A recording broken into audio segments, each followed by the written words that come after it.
In today's show, we have a multi-topic episode, with the first one being, are electric vehicles more polluting than diesel vehicles?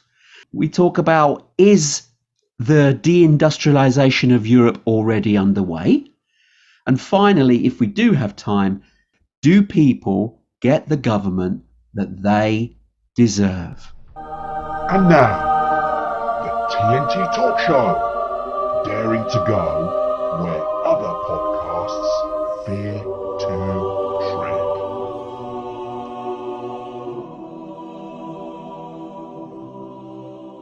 Hello, I'm Tony Fasulo, and I share the stage with my esteemed friend and colleague, Tayo Boya. Tayo, hello, my friend. I hope you're keeping safe and well. Yeah, what the hell, Tony? What you gonna do, eh? I kind of take umbrage sometimes with the way people treat me. I like to think of myself as someone who thinks outside the box. Okay. And just the other day, I got into some kind of hot water, if you like to say, with my wife. Was it a bath? I wish it was. No, it wasn't. No. And I won't say good one, Tony, because that was terrible. But what I was, I'll just keep relating this. So what happened was, I was out and about in town, and there was this church that I usually, walk past, and there was a poor homeless guy there, and he was eating grass. I went up to him, why are you eating grass? And he said, because I'm hungry. I was like, that's terrible. I was so upset and disgusted. Look, come with me. So I took him home. What? And then, I took him home. I was so annoyed. I look, come with me. I took him home. And then I showed him my lawn. I said, look, dude.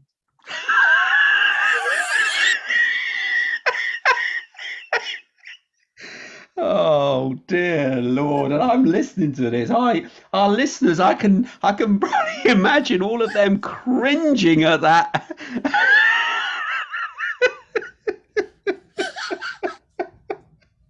Oh dear Lord! I love it when you laugh in spite of yourself. I know. I'm laughing because it's so bad.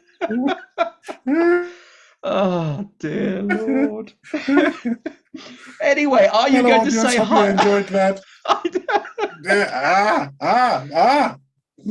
Are you going to say hello to our audience? I already have. Oh, okay. Well, I'm going to do it too. Hello, audience, and welcome to the shenanigans of another crazy show. Anyway, let's move forward. And today's show, we hope to discuss a number of topics. So it's not just one topic for the whole show, obviously time permitting, of course. But we'll start with one which is a biggie, really. We just had a government scientist claim that electric vehicles, which are now all the rage, cause more pollution than diesel. So is it time to investigate or disregard all this fear porn, so to speak? Tayo, your views? It's getting ridiculous. There are people out there who's either take great pleasure in creating aggravation and fear, or it's their job, or they're making money out of it. Because I don't understand why certain things are being said when there's not really much we can do about it. For every single solution, there's some prophet of doom who has got a counterpoint of view, and who knows whether it is right or wrong, but it gets hyped up and society just gets tenser and tenser and tenser. And it seems to me that when you just look around with sort of objective eye, you just find that there's tension etched into everyone's face because of this constant drip, drip, drip of this poisonous background noise about this is going to go wrong, that's going to go wrong. It's like, where's the optimism, man? I mean, you're one of your many activities, Tony, is as a motivator, an optimist merchant. Yeah, motivational speaker, yes. Oh, well, that's okay. Optimist merchant. Optimist merchant. But you're Mr. Doom and Gloom. Come on, we're opposite. I've told you that hopelessness and absolute hopelessness is actually the absolute freedom. But a lot of people don't want to go that far. They don't agree No, with me. I And disagree totally. well, you see, that's the problem. And then you end up being. I'm not tense, by the way. You know me. I'm really relaxed. How come I'm relaxed? It's because we're all doomed, man. But I've accepted it. It's a great way of looking at it. Not. Why? Oh dear. Look, It's, you don't have to partake with all this nonsense, because let's be perfectly honest, the media, whoever that may be, in whatever forms they take, are clamoring for our eyeballs and our attention. So they will come up with any little thing that grabs us. And when you have startling headlines, they do grab our attention, because we humans are then impressed to see what that is. And unfortunately, too much of it isn't good for us. So we need to learn to switch off, put it away. Don't subscribe to all this rubbish. You can live your life perfectly happily without the need to know a lot of this tittle tattle. When something's important enough, somebody will tell you personally. You don't have to hear the next rumor, the next headline, the next scaremongering topic from a TV, video, internet, wherever it may be. You don't need to. So just steer clear from that, and then you can live a happy life. And don't be pessimistic like Tayo, of course, and think we're doomed. Dig. Look, listen. Okay. A realistic approach to things shouldn't be seen as pessimism. Look, who's accusing the Pope of being pessimistic? His Holiness the Pope of being pessimistic. And yet he said openly he believes that we have begun the Third World War. He didn't say that exactly. You're paraphrasing. You're using your own interpretation. Well, I think that's what he said. So he was saying if things continue and they escalate, then there's a possibility. But he's trying to dumb it down. He's not saying that that's where we're heading. He said if things do not improve, and it's in our hands, and the government leaders have got the means of reining this back, and including this problem at the minute, which the whole world is experiencing, which is the shortages of all sorts of things, including food, which is the biggest problem. They can rectify this. Of course they can. But it's all face saving, and it's all arrogance from the few people in power across the East and the West. It's not just in one place, mind you. And they could actually resolve this. A bit like the current problems with Brexit and the Northern Ireland Protocol. They can resolve that with the EU. Of course they can. But it's all saber rattling. It's all to try and show their strength whilst they're in power. Everyone who is in power at the minute is more concerned about their position than they are for the global view of the planet. And this is the problem that we've got, where the leaders in power are more interested in their own affairs, how they look to their population, as opposed to actually doing the right thing. So many problems can be solved if they took that attitude, but alas, doesn't think that's the case. But going back to this question of diesel and electric cars, sorry, you were saying about somebody jumping in and giving some bad news. Yes, this I believe he's an American, and actually looking frantically for the source of that report. I can't quite come up with it just now, but I believe it is some American government scientist, and he's saying, look, when when everyone's actually in an electric vehicle, we're going to be causing more pollution than if we stick with diesel. So the first thing that comes up to my mind is he shilling for the oil companies or something? It's like, why are you saying this now? Where did this information suddenly come from now? Because there's been this giant push towards getting everybody into an electric car. Actually, there's some arguments about whether that's actually true. And in what respect? Some people are saying, some conspiracy theorists are saying, sorry? Well, yeah, what respect? Which bit is not true? Oh, that we are all supposed to get into electric cars. it seems some people are saying that we're all supposed to walk or take a bicycle.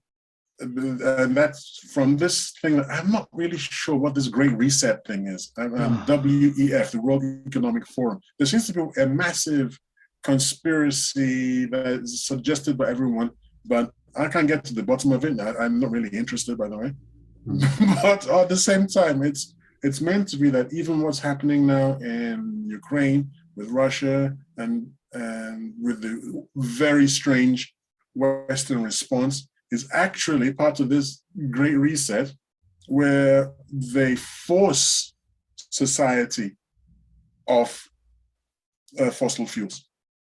They want the crisis. They need it because it's what will then ignite this great reset. And then the government should be in a position to say, you see what depending on fossil fuels does? Just park your vehicles, and if you don't have the money for an electric vehicle, walk or take a bicycle or something, or use public transportation. That's what some people online are saying. The reason I poo-poo it is because it favors the people in power, the men and women in power, with intelligence and foresight. Whereas I just think they're a bunch of morons. So I think that their moronic response is what is leading us into this crisis, that everything that was foreseeable, because I foresaw it, and I'm just an ordinary citizen sitting in Northampton, in the Midlands, in the UK.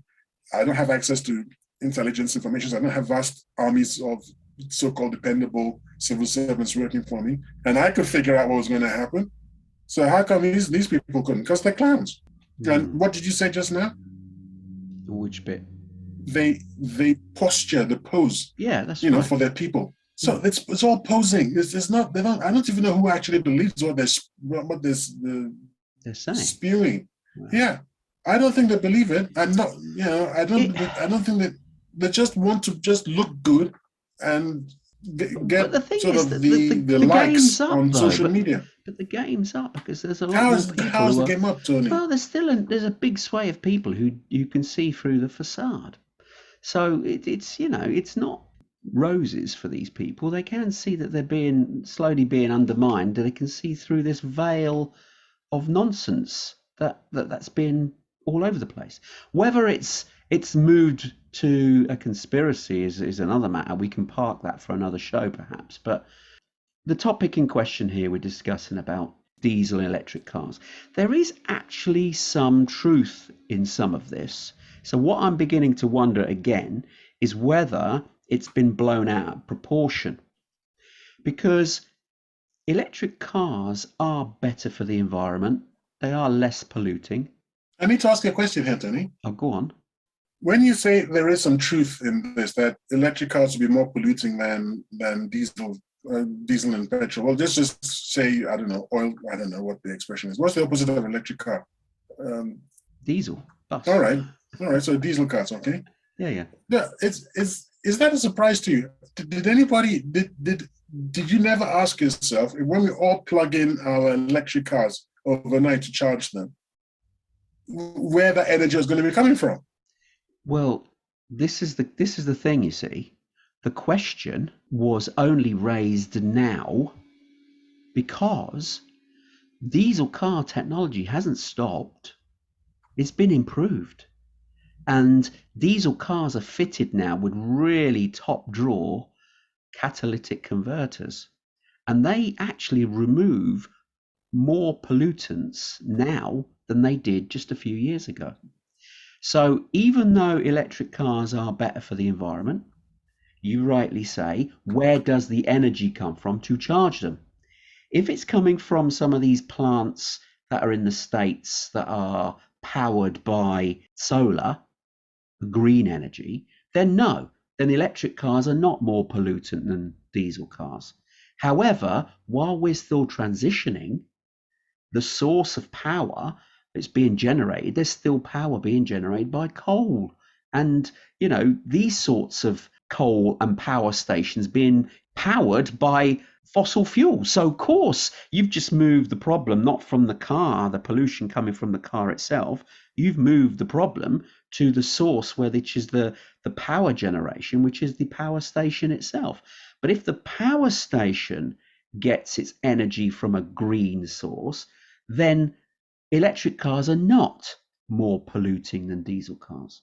It's because diesel cars have caught up with their cleanliness effectively. They're obviously still diesel, you're still burning something, but the pollutants coming out through the exhaust have been cleaned up tremendously. But electric vehicles are still powered by big batteries, which are still made using old processes. And also the electricity itself still comes from power stations which are using greenhouse gas fuel. So there you have the problem. Until those power stations have transitioned to a greener method of generating power, then we're going to have this problem. So it is a question, a genuine question, clearly, that's raised. Do we have to therefore dispense with electric vehicles? No. The answer is clearly not. What we have to do is improve the power stations so that they conform to more greener offerings, so they produce power in a cleaner manner. Then we definitely haven't got the problem, because electric cars on the road produce less noise, less emissions, less everything than diesel cars. It's where the electricity is generated that then you can say, well, end to end, yes, they are polluting as much as some of the new diesel cars. I've got to stress that.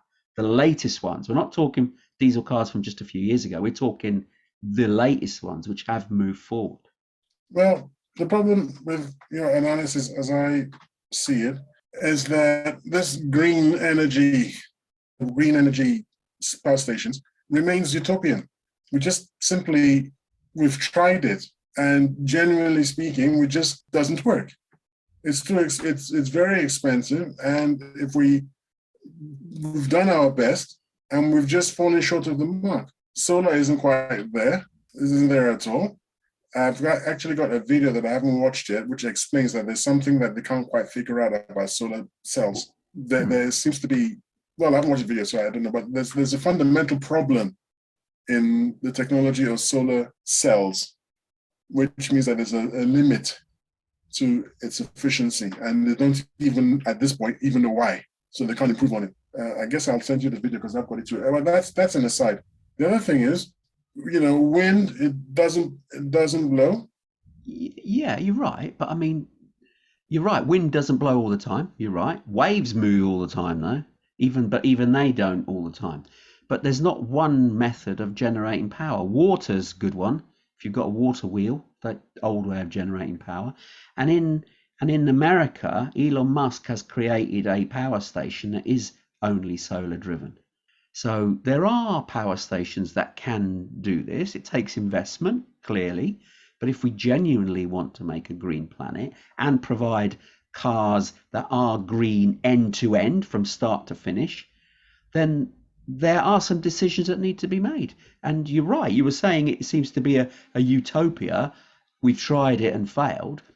Even nuclear, I know it sounds a bit controversial, but nuclear power stations, once they're built, they are clean. It's the byproduct. Yes, yeah.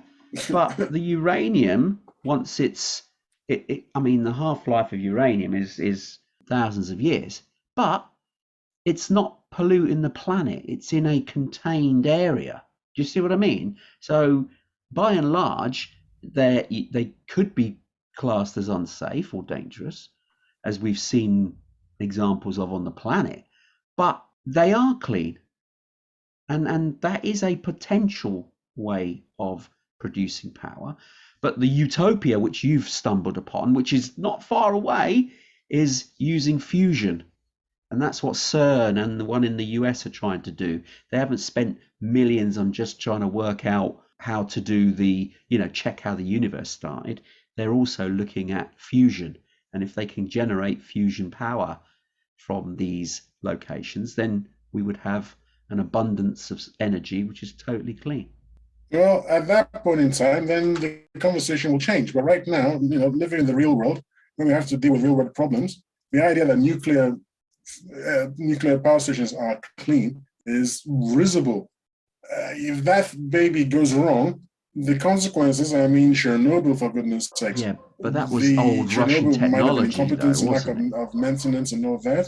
Hmm. Well, so what? I'm just talking about what happens when something goes wrong and things go wrong. And the one in Japan had nothing to do with Russian technology. It had something to do with an earthquake, Yeah. quite a foreseeable disaster because Japan is on a fault line. So it's not strange that it had an earthquake. And then you've got lunatics running around who've got a beef with government or society or something, and they want to make a point, and they're called terrorists. And all you need is one successful terrorist attack, and there's a hell of a lot of problems. So, how about just a comet? Just sorry, an asteroid. I beg your pardon. Just falling out of the sky. Something, Hmm. how about a plane just accidentally falling into, not done on purpose or anything, just accidentally falling into one. There's so many things that could go wrong. A That lot of it's these and then the places, though. catastrophe. It's the no, hang on. The impact of Yeah. a nuclear power station going bad is tremendous. It dwarfs everything else because, like I said, the half life of uranium is like for freaking ever. I mean, it's 5,000 years or something. It's ridiculous, Hmm. but that's the kind of and then it's so poisonous. It's so Hmm. dangerous. Like Toxic. a tiny amount of it, a tiny amount of it is catastrophic. So really, I don't. And then we're storing these things. Where are we storing them? The Americans apparently just dumping them into the ocean in barrels. Hmm. That's not maybe the best tactic. Oh, I would have thought so. No, it's awful. But yeah, we need energy. We need I it. mean, barrels of what? I mean, this is salt water. It eats everything. Well, I'm not so Seriously, sure about that. That's not true, actually. what does salt Where water not where eat? things rust, where things rust is not the salt water. It's when you have salt water combined with air. So it's like, why are some of the ships that have sunk preserved? Because they're underwater, salt water, Like but they're what? not damaged. Like which? Well, there's many that have been found. What? Yes, they're not They're all destroyed. they're all wrecks, man. That's why they're called wrecks. No, no. It's the I've air. never seen one. Once it's taken out and brought into air, then the corrosive element starts to No, kick you got in. that. No, you got that wrong, bud. You got that wrong. No, no, Every image I've seen of a ship, it's looked wrecked number nonsense. To no, borrow Nigerian terms, in number no, no, nonsense. no, no, no. It's when it's come out and into the air is when rusting happens. No, it's the opposite. When it's covered by silt, it is preserved. When they went down and they got the cutlery and plates and things out of the Titanic, it was because it had been covered in silt. Those things had been covered in silt, and they brought it up with the mud, and everything, and only cleaned these items when they were back, in the lab or whatever they did the restoration. Right. Well, I'm not sure about When that it's actually because just on its own, well, we'll have to agree to disagree, and maybe just find out later. yeah, I But think because we kind of wandered quite a long way away from, is it time to stop listening to these fear merchants?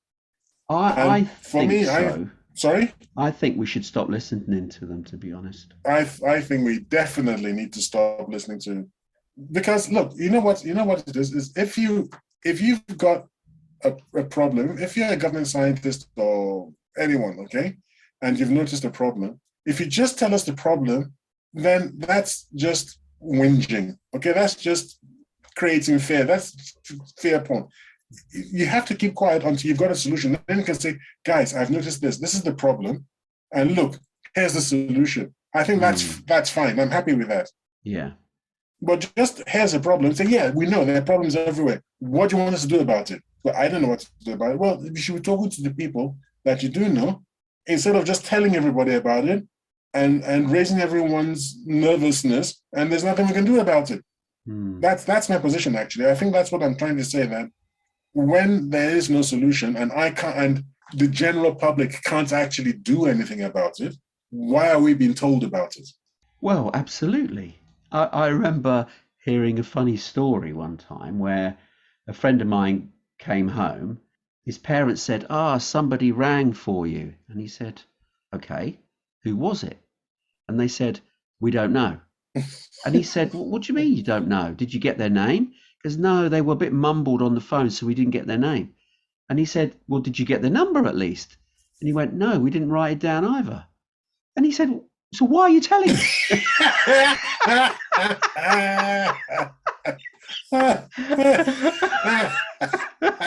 So I can spend all night wondering who the hell it was. Yeah, well, I don't know who it was. Back when we had landlines everywhere, we didn't have star return and all those little technologies. Yeah. I think there's a Tom and Jerry. Sorry, it wasn't actually. It was a Daffy Duck cartoon, which I've never forgotten because it was so funny. Bugs Bunny and Daffy Duck. So there's some problem between the two characters fighting one another, and the phone rings, and Bugs Bunny picks up the phone and says, "You don't say," and listens a little bit more. "You don't say." This is a bit more, and each time he don't say, he's more and more alarmed. "You don't say," and he goes, "Wow!" And then he puts down the phone, and then the other character says, "Who was that?" Says, "He didn't say." Indeed. I love it. Yeah. I mean, okay. Let's get back on point here because I'm mindful of the time here. Already? We've talked this topic and we've been on quite a while, but there is something I want to bring in. Is Mercedes-Benz have actually said that currently EV, electric vehicles, releases significantly more climate warming gases at its manufacturing stage than a gas or diesel engined car, which releases just 20%. Why should that be the case? Just releases 20% of its lifetime carbon dioxide at the manufacturing stage. So in other words, the diesel car will continue to release climate warming gases throughout its lifetime on the road as it fills up, as it drives. Whereas an electric car will release far more at the manufacturing stage. And then after that, it's negligible until the batteries have to be recycled. So, well, I wonder if we can think outside the box. I did start by saying I'm a sort of think outside the box kind of guy. If we have all this problem with natural gas and with Russia, we don't want to use Russian gas, and Russian gas is one of the essential elements in molecule compounds, whatever, in creating carbon dioxide for use in the food industry. Is there a way of capturing the carbon dioxide released during the manufacturing processes of EVs so that we can actually then give that or sell that to the food manufacturers? Because it's just waste, but that means that you're using the waste for something positive. I think a lot of it is collected. That's why, just because it's released. So it can't be pollution then, for goodness sakes, is it? It's not. This is the thing. It's not necessarily pollutant. You see, the wording is very clever. They release more climate warming gases at the manufacturing stage, but it doesn't say it's climate warming gases that are actually released into the atmosphere. You see, these are captured and they are disposed of. There's ways of disposing of it, but whether it can be repurposed, as you say, for the CO2 area, people that can go into food and all these other products, I don't know. That's a good question. That should be something that I don't know whether our listeners have got an answer to that, or somebody, we can do some more digging and see whether that is the case, because you'd have thought that that would be a way of repurposing that captured climate warming gases and maybe repurposed and used elsewhere, because that's what they do. They don't just let them out. They do capture them to store and get rid of elsewhere. It's not just all released into the atmosphere. Otherwise, we'd be in a worse situation. What's the final product from an exhausted car battery? Is because we've got lithium and things like that when it starts the start of the cycle. But afterwards, what happens? How easy is it to make it benign again? Because obviously they do say that a lot of those things are quite poisonous and very, very bad for the Well, environment. they're not one-off batteries, are they? They're rechargeable batteries. So, I mean, one-off batteries in themselves are a closed unit because they've got some quite nasty chemicals inside to make the battery process work. And the rechargeable batteries, which we've got in our phones, which we've got in all manner of devices, they work a similar way. They do deteriorate over a period of time, but they, you can recharge them for many iterations. But some of the newer technology which is coming out now, which isn't actually using lithium ion, which is what the car batteries are using, they use a different technology which can be recharged even more. So the batteries will outlive the cars in the next couple of years. The battery technology that's been introduced, and also they don't degrade because current lithium ion batteries, the number of charges that they have, charge, discharge, ruins the life expectancy of the battery and the efficiency of the battery. So over time, you don't get the same charging power that you did before. Mm. Whereas this new generation of products, which are not based on lithium ion, they actually have a longer shelf life effectively, so then they don't have to be disposed of after 7 years, because I think that's the current lifespan of a car battery. It's about 7 years. But whereas this new technology, which should be coming to market in the next couple of years, has more power, quicker charging time, and can be recharged, I think a couple of thousand times, which is incredible. And that would be 25 years worth of battery, which is far more environmentally friendly. Well, anyway, if it's been a difficult topic to discuss, I think, and I've already stated my conclusion. What's your Yeah. conclusion? Well, I'm with you actually. I think this fear is to raise a headline, and if you Mhm. dig beneath the surface, you realise that it isn't as fearful as it first sounds. We should continue with electric vehicles. We just need to, obviously, it's still new technology relatively. We just need to ensure that the source is as clean as can be, because generally electric vehicles are healthier. There's less pollution in the cities because of electric vehicles. There's less atmospheric particles that are, even though, like I said earlier, diesel cars and petrol cars are getting cleaner, they still produce some contaminants into the atmosphere. Whereas electric cars, they have none at all. So clearly there are so many benefits of having an electric vehicle, other than let's get the source energy made greener, and then we've got a great solution.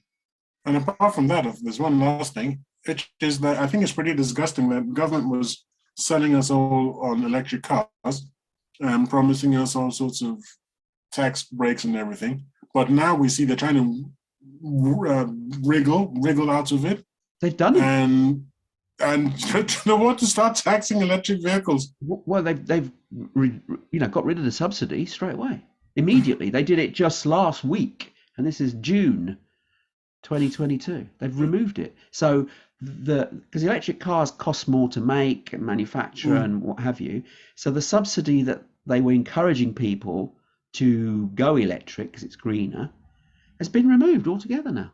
Well, okay, subsidy isn't a tax relief, so I'm Well, happy for them it's to. I'm a happy for tax them relief. You get £2,000, £3,000 off an electric car, which obviously help people. Now the consumer has to add that to their bill, and now what may have been a purchase for electric car, people are now reconsidering and thinking, well, can I really afford that? I might as well have a few more years on a more modern diesel or petrol car. Mm-hmm. So the incentive's now gone. Gone. Anyway, we've done that one now. Let's move on. Let's move on, indeed. The next one is one that you raised, is the de-industrialization of Europe underway? And do you want to explain this one for our listeners? Yes, I came across some gentleman on the internet who was arguing that the kerfuffle with Russia is going to lead to the deindustrialization of Europe. And another gentleman piped up and scoffed and said, What do you mean is going to lead? Europe is already under massive deindustrialization. It's been going on since the 70s, apparently, according to this gentleman. And he pointed out how a lot of the manufacturing industries moved into China, and that is what fueled the rise of the Chinese economy.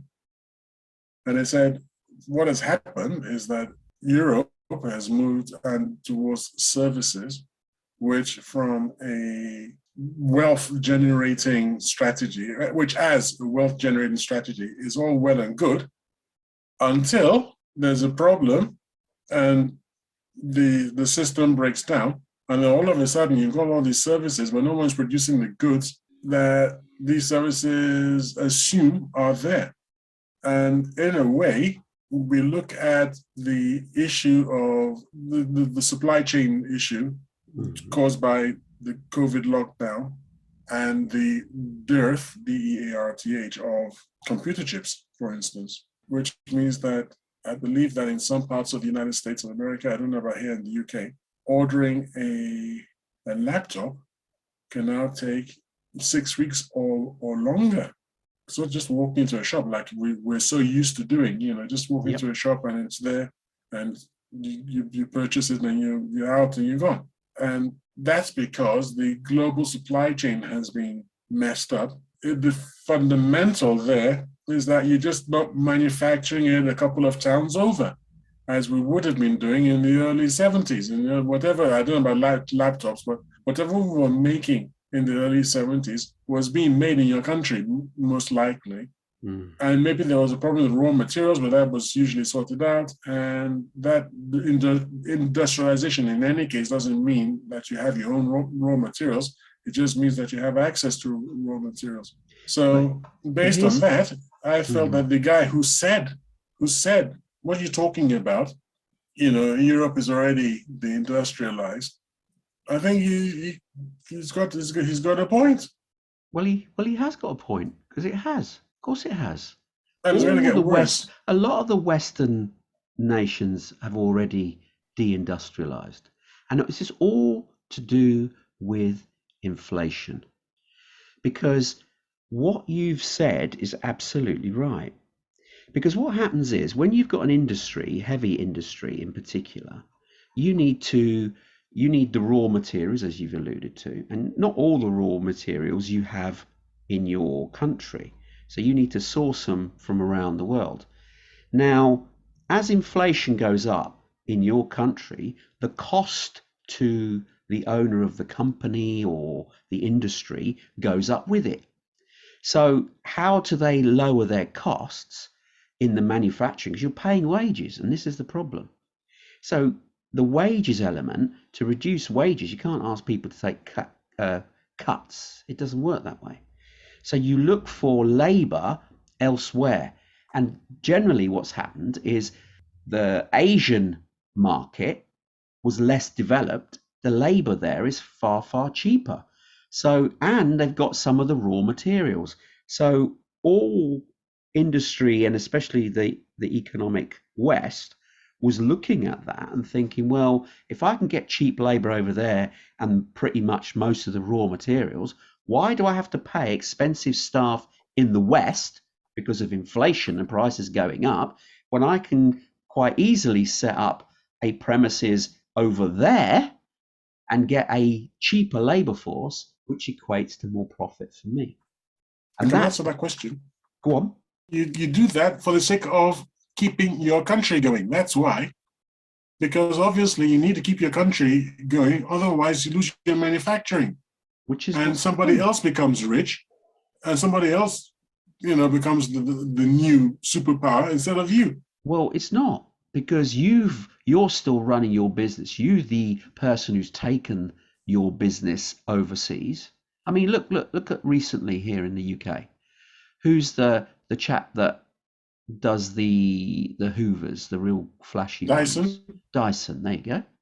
He was a Brexiteer.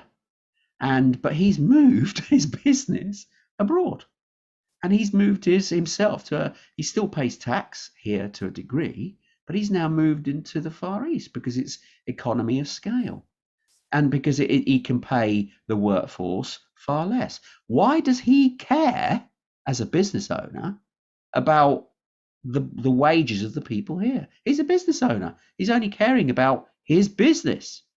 So his responsibility is not to us here in the UK.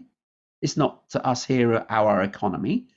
It's to his business. So the physical making of products has shifted away from the West's shores because you don't need a high level of intelligence to manufacture things.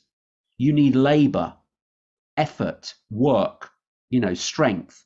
That's what's needed.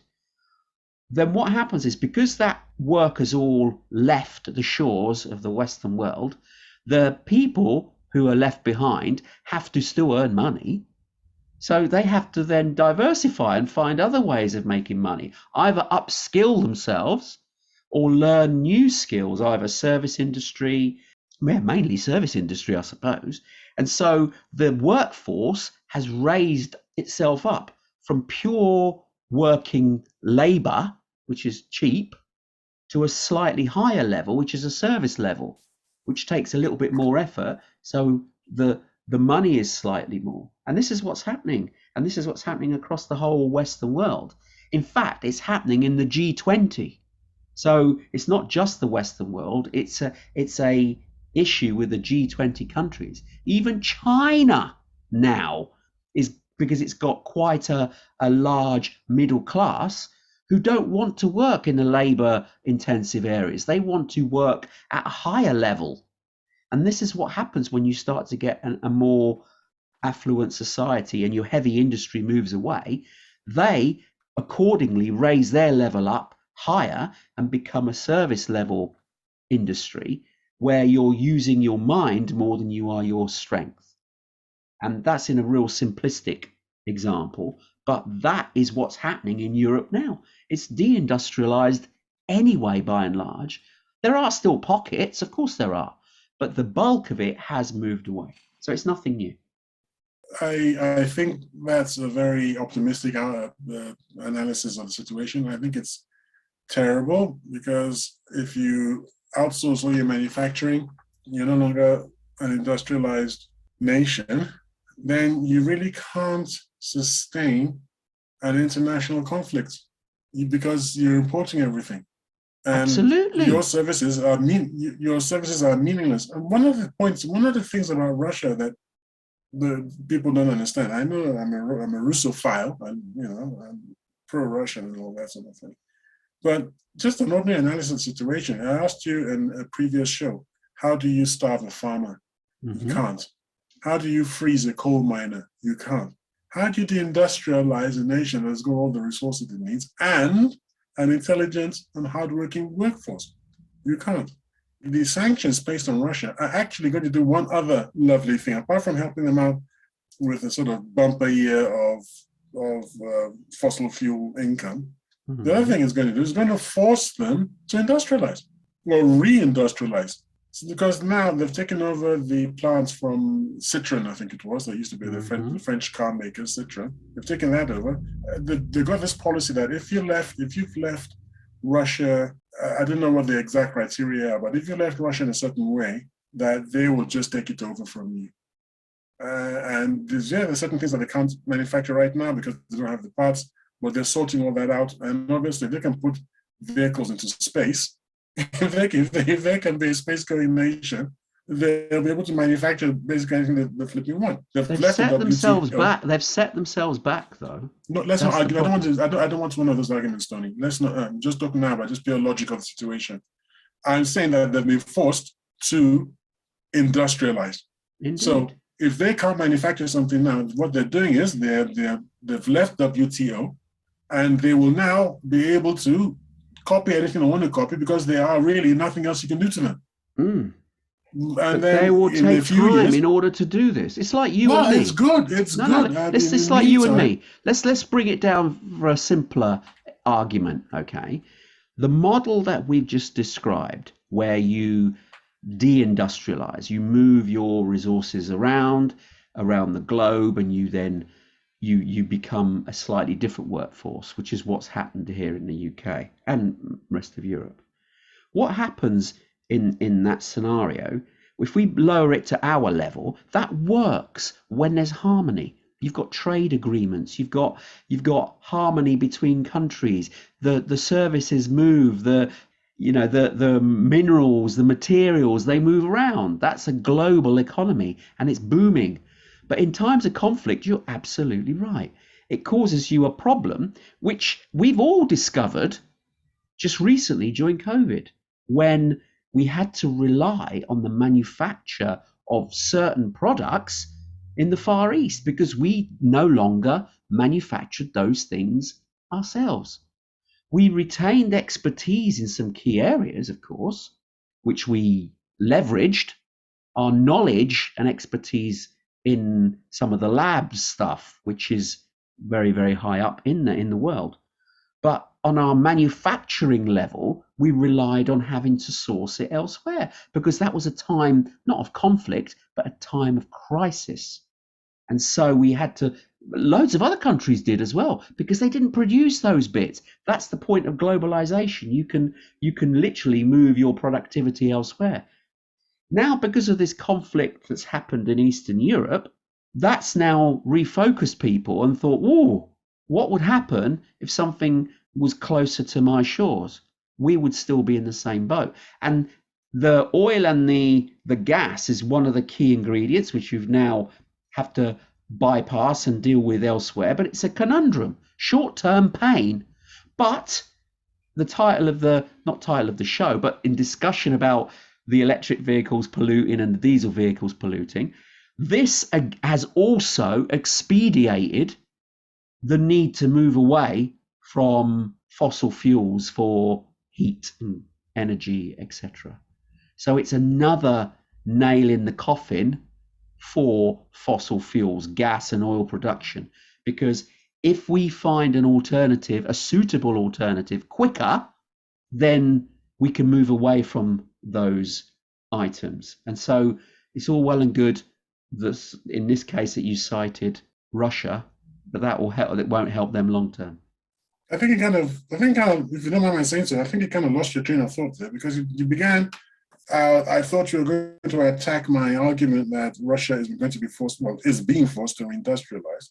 Yeah, what happened is because Russia's reindustrialized, as you say, and it will help them. Of course it will, because they've got a big enough economy, big enough country, enough workforce to be pretty much self-sufficient. But they're relying on their fossil fuels for income at the moment. But that will dry up, as it will for the countries in the Middle East that totally rely on fossil fuel for their income. Yeah. What's our position then? I think it's not. Do you know it's what's not the really actual a question, question. and where do we stand on this? We both agree. I didn't know that we both agreed.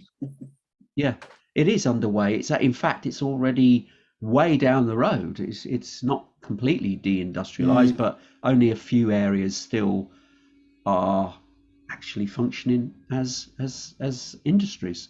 The rest is services and more intellectual offerings. Okay, we haven't got a lot of time left. We've got enough to discuss a third topic. The question, I think you raised this one as well. Do people get the government that they deserve? What do you mean by that? Oh, we should have started with this. This is a good one. Why don't we start with this one? Do people get the government as a hell? Yeah, in a democracy. Yes. Now, I've had this came about because I had a big argument with somebody online, and he sort of convinced me that I was wrong. But because I believe I began by believing that people get the kind of government they deserve, but he swayed my opinion somewhat because his main attack vector was that we don't have true democracies.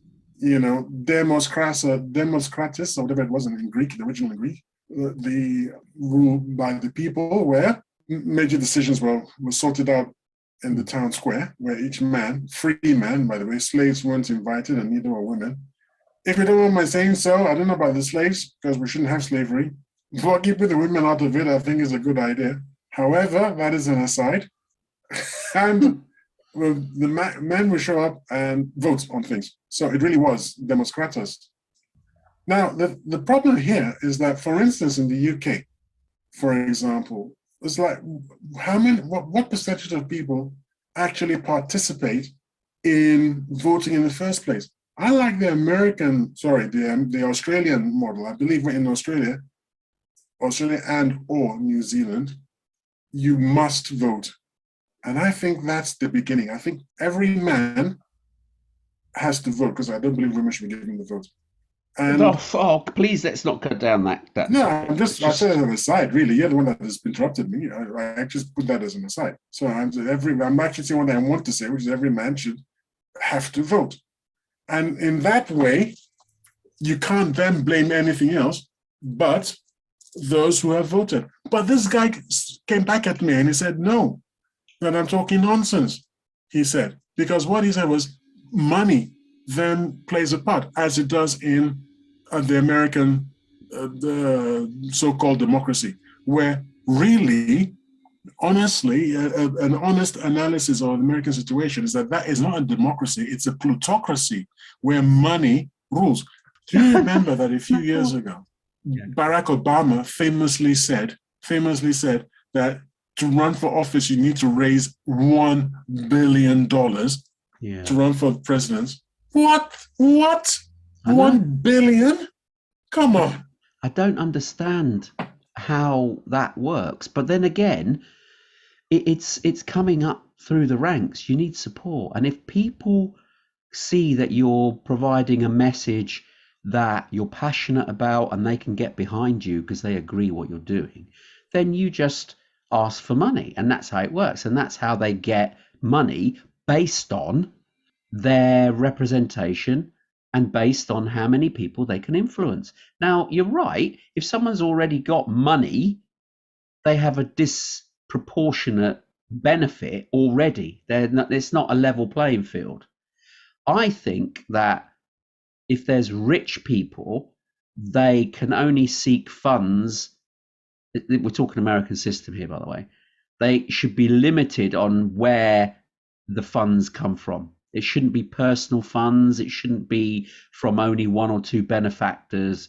It should be lowered. So one benefactor has only got a cap limit on how much they can provide to their candidate. So that makes it fairer for people who don't have the means to drum up enough support in the early stages. Because unfortunately, when they haven't got going, because if you've got a bit of money behind you and you put an advert out on TV because you can afford to do that out of your own money, the other people haven't got those means yet, so they're drowned out from the start.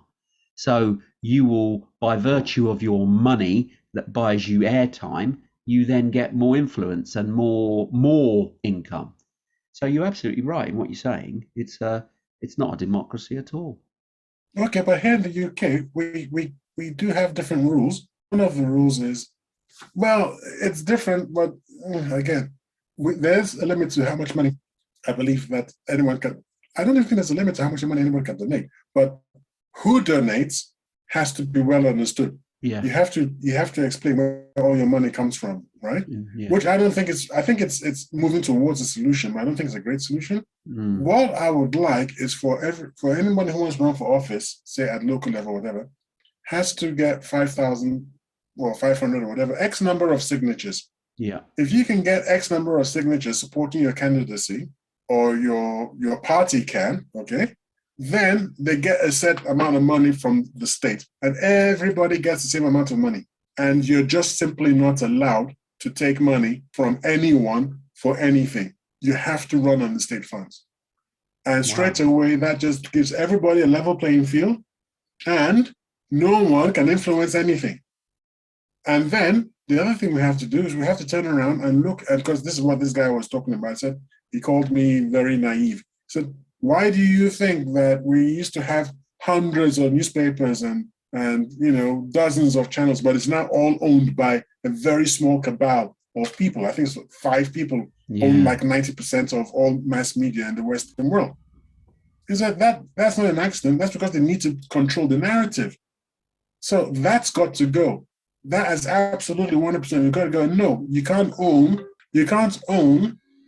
more than a very small percentage of I mean, when I say small, I mean like 0.5% or 1%, something like that. So the big mass media organizations have to just be, the shareholding in that has got to be distributed so that nobody is holding more than 1% or 2% shares.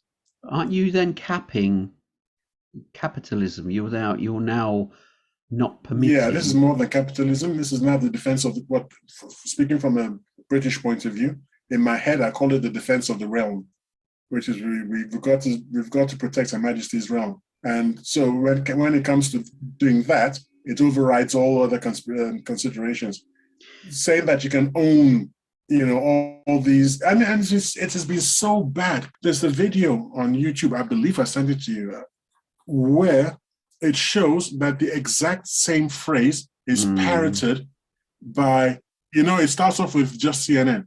Then it's just CNN and somebody on Fox. And then it's someone on Fox and MSNBC. And it explodes, but it's the same phrase. Yeah, exactly it's the same phrase. It's written, it's exactly the same phrase. If our audience members want to, I don't know how to find it, but go on what nowadays called Useless Tube, or you call YouTube. Go on there and root around. It's an amazing video that is so scary because they're all, I think, like ended about 500 stations or something, and they're all saying the same thing. They're all saying the same thing. So we can't literally saying the same thing. It's not like they've been given a script and they ad lib and all the rest of it. No, they are literally reading the script word for word, each and every broadcast. So different channels, different presenters, all reading the same thing. It's incredible. You opened my eyes to the extent of it, Taya, when you sent that over. So frightening. And that's why this chap was saying, and that's why I started thinking that, do we actually have a democracy? But let's put it aside. Where do we have a proper democracy? I think, are they saying Sweden, the Nordic countries? I think they're supposed to be the paragons of democracy. At least we thought they were, until they want to join NATO now, and they don't even put it to a blooming plebiscite.